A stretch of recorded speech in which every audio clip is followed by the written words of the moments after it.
União não é panelinha. União não é... E existe a panelinha dentro das igrejas. Não devemos ser hipócritas e falar que não, porque tem. E hoje aqui, olhando para o Bispo Nilson e o Pastor Ricardo, eu olhei e falei assim: Deus, eu não sou o único. O único de quê, Pastor Marcel? Que não faz parte da panelinha.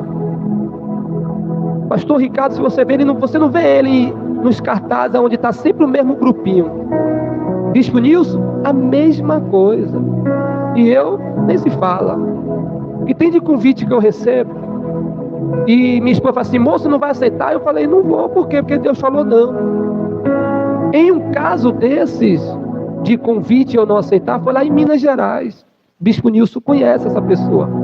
Um pastor daqui de Caeiras, de São Paulo. Hoje não vive mais. Teve uma morte horrível. Morreu feio. E eu lembro que esse pastor estava pastoreando uma igreja lá. Saiu daqui para pastorear lá. E ele mandou um convite. Missionário Maciel. Na época eu estava como missionário. Olha, eu quero te convidar para pregar aqui em Minas. Vamos pagar tudo. Tua condução, o hotel, tudo. Eu estava vindo de uma ministração. E minha esposa falou assim: ah, amor, que bênção, vamos lá. E eu falei: calma, vou fazer o que eu sempre faço. O que é que eu sempre faço? Vou pro joelho. Se Deus falar sim, é sim. Se Deus falar não, é não. Pastor, mas com todos os convites? Com todos os convites.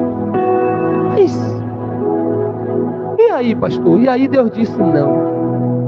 Quando eu falei muito obrigado pelo convite, mas ainda não é a hora.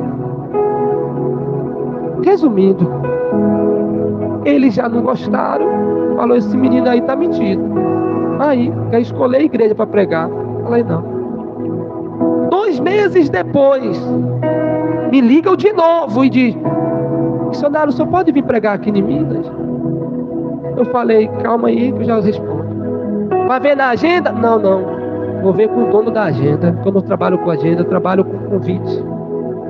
Ok. Aí Deus falou: agora vai. E eu fui com minha esposa. Quando eu cheguei com minha costelinha lá, a primeira coisa que disseram: mais um? De São Paulo? E eu: como assim? Aí a pastora e o pastor da igreja disseram assim: mais um não, porque ele veio com a esposa.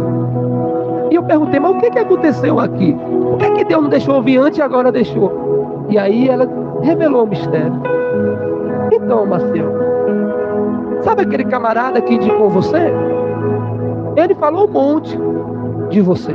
Você não quis vir porque você está medido, que você é escola igreja e que tem que ter um cachê. Eu falei: sério. E o que aconteceu com ele? Aí, minha esposa testemunha. E ela disse: agora senta aí que tem história. Tá vendo aquele meu netinho ali? 8 anos de idade. Ele tentou abusar do meu netinho sexualmente. Tá vendo aquele varão ali? O que? Carregou a esposa dele. Falou que Deus mandou ela se separar dele e casar com ele. E ele não conseguiu enganar a irmã não, né? A pomba disfarçada de crente. O homem fez um escândalo naquele lugar. E quando eu cheguei lá, o povo já começou: mais um. Mas quando veio com minha costela, não é mais um não. E no mesmo lugar onde teve um escândalo, Deus salvou satânico, católico roxo. O que Deus fez naquele lugar? Pegou um padrasto que não falava com o enteado de jeito nenhum. Os dois eram bruto, bravo, como se dizer assim, assassino a sangue frio, um pior que o outro. Eu falei: os dois vai para o culto e vai fazer as pazes e vai aceitar Jesus. Aí a irmã do satânico, do menino, do jovem, falou assim: duvido, esses dois aí nem chorar chora. Eu falei: vai chorar e vai se converter. Quando eu acabei de pregar, antes de terminar a mensagem, estavam os dois chorando. E eu levantei a mão e falei: quero aqui só quem quer aceitar a Jesus. Foi os dois primeiros a aceitar a Jesus, se abraçar e pedir perdão. Quando isso aconteceu, a cunhada invejosa, e ela é irmã, crente, da vez de se alegrar, falou assim: isso é teatro. É teatro. Aí a esposa do padrasto do jovem falou assim: não é teatro não, porque eu conheço meu marido e conheço meu filho. Primeira vez que eu vejo meu filho e meu marido chorando. esses dois se abraçando, realmente é Deus. Saímos de lá, batendo no peito, alegre e feliz, dizendo: missão cumprida. O que foi que Deus ensinou naquele lugar?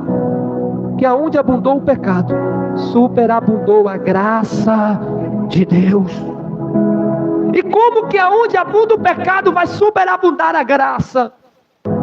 Quando a gente vai no tempo de Deus. Eu não fui no meu tempo, eu fui no tempo de Deus. Hoje apareceu uma mensagem para mim, DDD 85, não sei nem de onde é. A minha cunhada trabalha comigo e falou assim: aceita, pastor. Eu falei: não vou aceitar. Eu falei: mas por que a obra? Eu falei: não é assim.